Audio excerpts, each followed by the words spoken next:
Slava lui Dumnezeu stă în ascunderea lucrurilor, iar slavă împăraților stă în cercetarea lucrurilor. Proverbele 25, versetul 2. Dumnezeu să te binecuvinteze.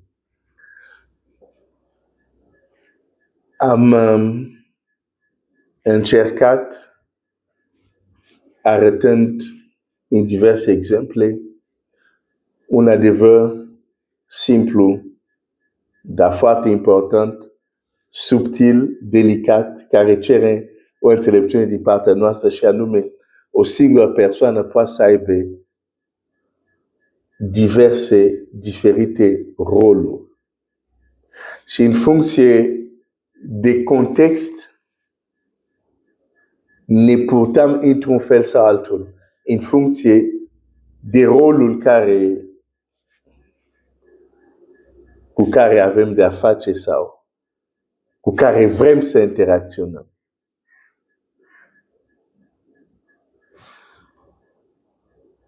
De exemplu, am dat deja multe exemple, dar vreau doar să citesc un lucru de exemplu care spune Domnul Iisus la înviere, după ce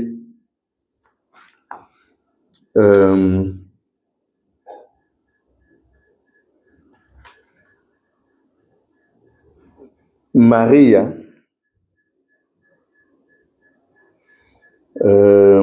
îl recunoaște. Da? Ioan 20 cu 13. Femei, nu, așa, ok. La versetul 15, femei, i-a zis Iisus, de ce plângi? Pe cine cauți? Ea a crezut că este grădinarul și a zis, Domnule, dacă l-ai luat, spune-mi unde l-ai pus și mă voi duce să-l iau. Iisus i-a zis, Marie. Ea s-a întors și a zis în evreiește, Rabuni, adică învățătorule. Nu mă ține, i-a zis Iisus, căci încă nu m-a suit la tatăl meu, ci du-te la frații mei și spune-le că mă sui la tatăl meu și la tatăl vostru, la Dumnezeul meu și Dumnezeul vostru. Aici este Domnul Iisus care vorbește și face o distinție foarte clară. Zice, pentru că dacă era exact același lucru, nu se repeta. Dar el zice foarte clar, zice, du-te, spune fraților mei, că mă sui la tatăl meu și la tatăl vostru, la Dumnezeul meu și la Dumnezeul vostru. De ce trebuia și să menționez că Dumnezeu, adică să menționeze partea asta cu Dumnezeu? De ce nu putea să se oprească să zic că mă duc la tată? Pentru că acel tată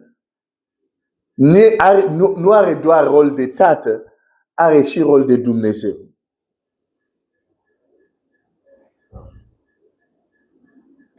De exemplu, copilul domnului președinte, când el acasă cu tatălui, poate să se joace, poate să facă anumite glume cu tatălui care sunt acolo în casa lor, în privat, este un lucru. Când tatălui este la, nu știu, la Cotroceni sau la Casa Albă sau nu știu ce alte case unde tatălui este în funcția, în rolul lui de președinte, împreună, să zic, cu miniștri sau cu alte autorități, copilul lui n-are cum să facă același glume sau să se poartă la fel cum se poartă acasă. Deși este același persoană. Dar acum are de-a face cu un alt rol.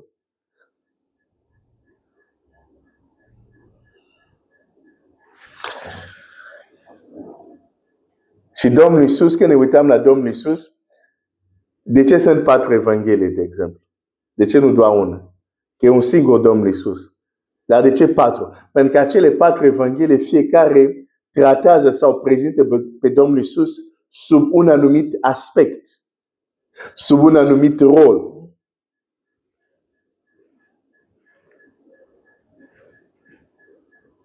dar este același Iisus.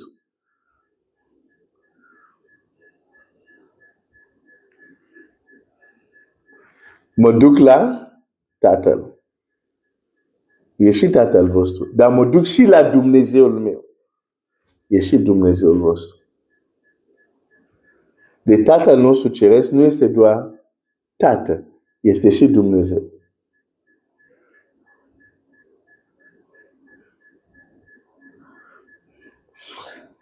Și cred că este important să vedem aceste lucruri, să ne gândim la aceste lucruri și să fim atenți la ele, mai ales într-un context unde cred intenția a fost bună de a arăta un Dumnezeu plin de dragoste, iubitor, aproape de oamenii, dar la un moment dat cred să exagerat, încât nu mai există așa respectul care ar trebui să avem vis-a-vis de Dumnezeu. Unii se poartă cu Dumnezeu ca și cum e colegul lor de gimnaziu. Dar nu e așa. Da, e Tata, dar este și Dumnezeu. La cruce Domnul Iisus zice, Tata, iartă-i că nu știu ce fac. Dar tot la cruce zice, Dumnezeul meu, de ce m-ai părăsit?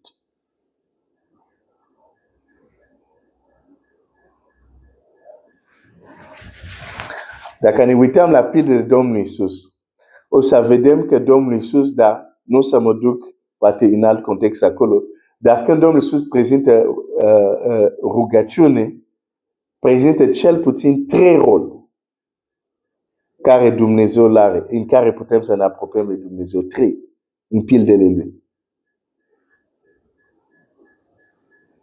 De ce?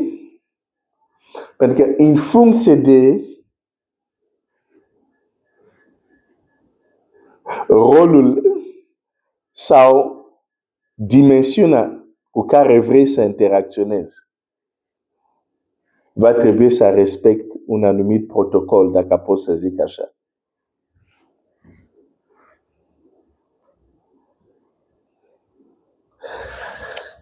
De ce vorbesc despre toate astea? Pentru că mă întorc acum la Manoa și la soția lui. Când îngerul vine a 2 oară, am văzut anumite diferențe, dar când îngerul vine a 2 oară, și o să mă duc să citesc, cum deja 8 minute nu-mi vine să cred.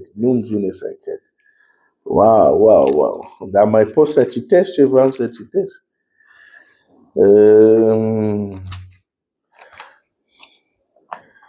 Două împărat. Nu care împărat, judecător, scuze. Prea mult îmi place cartea împărat. Judecător. Deci, în cartea Judecător 13, o să ne uităm la a doua venire a îngerului. Am văzut deja diferențele. Dar, prima dată a venit la femeie, i-a dat un mesaj și a plecat. A doua oară a venit, nici nu a vorbit femeie. A stat, a așteptat femeia să se ducă să-l ia pe Manoa. Chiar când Manoa vine, îngerul nu vorbește cu el. Este Manoa care începe conversația. Și îl întreabă, tu ești cel care a vorbit cu femeia aceasta. Da? Deci vedem aceste diferențe. De ce? Pentru că rolul lui este diferit acum. De exemplu, Domnul Iisus a venit și Scriptura zice va reveni. Când va reveni, ca și împărat, nu vei putea să... De exemplu, când a venit camelul lui Dumnezeu, oamenii au putut să-l prindă, să-l lovească, să-l dezbrace, au putut să facă asta. Pentru că a venit ca și mielul lui Dumnezeu care ridică păcatul lumii. Slavă lui. Când va reveni ca împărat,